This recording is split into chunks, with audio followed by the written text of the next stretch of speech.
Je ne sais pas si tu as déjà perdu quelqu'un que tu aimes beaucoup. Vous savez, des fois, les gens qui perdent leur femme, je me dis, ils vivent comment? Moi et Blanche, chaque matin, je m'assieds toujours ici et elle toujours ici. Bonjour chers parents, bienvenue sur votre chaîne Entre nos parents, cette chaîne-là même qui partage les astuces des parents et des enfants.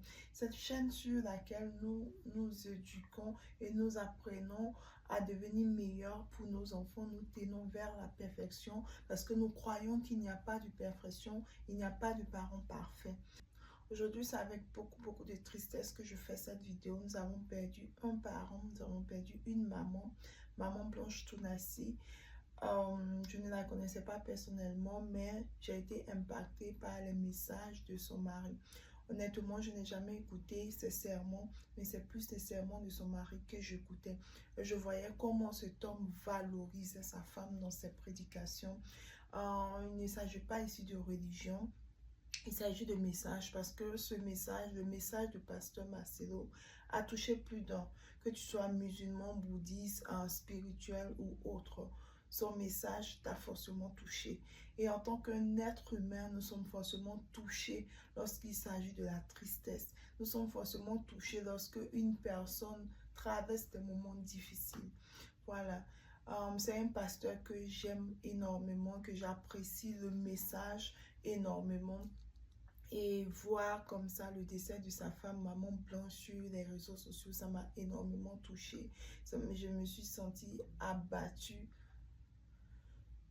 Entendre cette nouvelle a vraiment touché plus d'un. Mais nous croyons aussi que Dieu est souverain. C'est vrai, c'est difficile, mais nous croyons que Dieu est souverain et Dieu se sait pourquoi il a permis que cela arrive. Nous croyons que la volonté de Dieu est parfaite et nous croyons que Dieu va donner vraiment la force spirituelle, la force surnaturelle au pasteur Marcelo de traverser cette situation. C'est une situation vraiment difficile. Perdre un être cher est très difficile, surtout une personne avec qui on a dormi, on a partagé des moments vraiment inoubliable. Je présente mes sincères condoléances à toute la famille biologique de maman Blanche Tounassi, au pasteur Marcelo Tounassi et aux enfants, à toute l'église de la compassion et à tous les membres du Christ sur la terre. Voilà. On parle de décès, on parle de mort, on parle de peine, on parle de douleur. Et c'est tellement inhumain d'entendre des personnes venir parler de la cause du décès de cette maman. Elle est morte de crise cardiaque, elle est morte, elle allait faire un BBL, elle allait faire une chirurgie esthétique, elle est morte parce que c'est Dieu qui frappe le pasteur Marcelo parce que c'est un faux pasteur, elle est morte de cancer de thyroïde, elle est morte de ceci, cela. Quand même. Des gens viennent de perdre un être cher, ils sont en train de pleurer leur personne et vous êtes en train de parler de la cause du décès. Elle est morte de ceci, elle est morte de cela, c'est comme ci, comme ça. Vous pensez que c'est le moment, même si ce n'est pas le moment. Est-ce que même c'est approprié de venir parler de la cause du décès d'une personne pendant que ces personnes sont en train de pleurer, sont dans la douleur quand même? Et j'ai vu une vidéo d'un gars là qui vient dire que le pasteur Marcelo doit se repentir parce que il a accompagné sa femme faire le BBL. Non-sens. Quelqu'un vient de perdre sa femme. Il a mal. Il ne sait même pas comment exprimer sa douleur. Au lieu de le consoler, si vous n'avez rien à dire, taisez-vous. Si vous n'avez rien à dire, taisez-vous. Vous êtes obligé de faire des vidéos, vous êtes obligé de faire des buzz, vous êtes obligé de trouver quelque chose à dire. Soyons respectueux vis-à-vis de la douleur des uns et des autres, s'il vous plaît. Soyons respectueux parce que ça n'arrive pas qu'aux autres. Hein. Même si vous n'aimez pas ce monsieur, quand même, la mort, on a tous perdu quelqu'un de proche. Respectez la douleur des autres. Ce n'est pas le moment de venir faire vos buzz. Ce n'est pas le moment de venir connaître la cause de la mort de cette femme. Et alors, elle est morte. Elle a fait BBL, elle a fait ceci, elle a fait cela. Et c'est quoi votre problème? Pasteur Marcelo était un homme qui valorisait sa femme. J'aimais beaucoup ce comportement de lui. Il ne pouvait pas faire une prédication sans parler de Maman Blanche. Et son comportement emmenait les hommes africains à valoriser leurs femmes. Il parlait toujours du bien de la femme. Il parlait toujours de comment il traitait sa femme, Maman Blanche. Quand tu la voyais elle-même, elle dégageait le calme, elle dégageait de la douceur, elle dégageait de la bonne énergie. Et quand tu vois même les photos de famille, une très belle famille aujourd'hui qui est détruite, pas détruite dans le sens de destruction, mais une famille qui est en peine, qui est en douleur en ce moment. Je n'imagine même pas la douleur des enfants. Cette maman-là, parce qu'elle a des enfants albinos, elle avait de la connaissance, elle savait comment est-ce qu'on pouvait avoir des enfants albinos. Ça se trouve dans les germes, dans les DNA, dans les germes. Donc, elle comprenait, elle avait la connaissance, donc elle venait en aide à ces enfants-là, elle visitait l'orphelinat, c'était la maman de l'orphelinat, la maman des orphelins albinos. C'est-à-dire, elle a impacté, elle n'est pas venue sur la terre pour faire du buzz ou pour faire je ne sais quoi, pour être inutile à la nation. Elle a posé des pas. Elle a été utile. La preuve en est qu'à sa mort, on voit comme une unité de l'église au Congo, parce que même les personnes qui se déchaînaient entre elles aujourd'hui à cause de la mort de Maman Blanche sont en harmonie, en collaboration, elles compatissent, à part les personnes qui ont des paralysies cérébrales là. Vraiment, à part vous qui viennent en ce moment comme ça de deuil, de douleur, aucun respect même pour la famille, pour l'âme de la dame, n'importe quoi.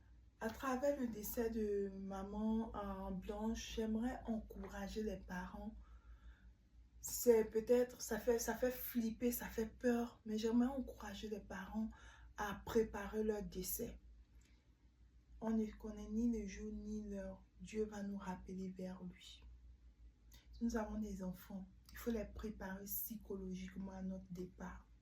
Il faut que les enfants comprennent, s'ils sont en âge de comprendre, il faut que les enfants comprennent que nous, les parents, on ne va pas rester en permanence avec eux. Un beau jour, on va partir. Eux, ils vont devoir s'assumer. Vous comprenez? Il faut avoir cette discussion avec les enfants pour les calmer, les préparer pour que quand ça arrive comme ça de façon soudaine, les enfants sont déjà préparés. Ça va attendrir la douleur, vous comprenez? Et le choc. En plus de la psychologie, il faut aussi désigner un testament pour désigner un tuteur pour vos enfants.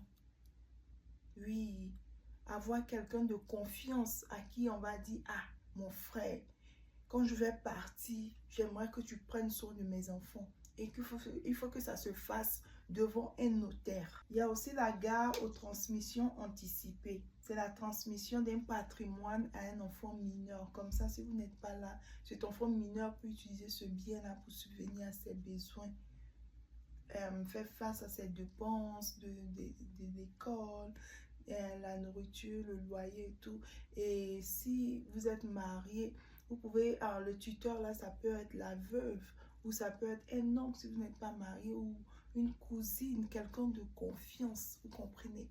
C'est très important d'assurer les arrières pour vraiment continuer, pour aider nos enfants à continuer à être épargnés. Il y a des assurances vie qui sont très importantes que vous pouvez faire aussi. Vous pouvez préparer votre succession pour éviter les mésententes familiales après. Vous connaissez, surtout en Afrique, quand il y a le décès, les parents, la belle famille, tout le monde, on va venir retirer l'héritage à la veuve, on va venir rejeter les enfants, les chasser de la maison de leurs parents, et puis les enfants se retrouvent dans la rue. Il faut préparer tout ça, s'il vous plaît, les parents. Ça fait peur, ça fait flipper. Mais il faut prendre 10 minutes à soi et faire des réflexions personnelles. Faire des réflexions sur tes biens. Comment est-ce que tu vas les partager? Et tout ça, ça va éviter la mésentente familiale. Ça va éviter que tes enfants se retrouvent dans la rue quand tu n'es pas là. Vous savez, le décès n'implique pas uniquement le chagrin familial. Quand on part On doit t'enterrer. C'est l'argent qu'on va utiliser pour faire tes funérailles. Donc, tu peux aussi te préparer à tout ça. Payer même déjà, acheter ta parcelle de là où on va t'enterrer. Tu comprends? Il faut réserver de l'argent pour ne pas que ce soit un poids sur les personnes que tu vas laisser. Le but de ma vidéo est de présenter mes sincères condoléances au pasteur Marcelo Tounassi parce que ses prédications m'ont impacté plus d'une fois. Et aussi, on prie pour lui, pour que Dieu lui donne la force surnaturelle, la force même pour qu'il puisse surpasser cette épreuve et puis il puisse vraiment tenir bon, garder la foi, tenir bon et vraiment être présent aussi pour ses enfants. Voilà, on vous garde en prière, pasteur, vous n'êtes pas seul. Et aussi interpeller les personnes qui font des polémiques actuellement. S'il vous plaît, ce n'est pas le moment. Respectez la douleur des autres, respectez la douleur et le corps de sa femme, l'esprit de sa femme, son âme et tout ça. Et en troisième lieu, interpeller les parents pour vous préparer à votre décès. Oui, c'est très important. Bien que ça fasse flipper, c'est important de le faire. On se retrouve dans une très prochaine vidéo. Merci de liker, de partager et à très bientôt pour une nouvelle vidéo éducative. Bye bye.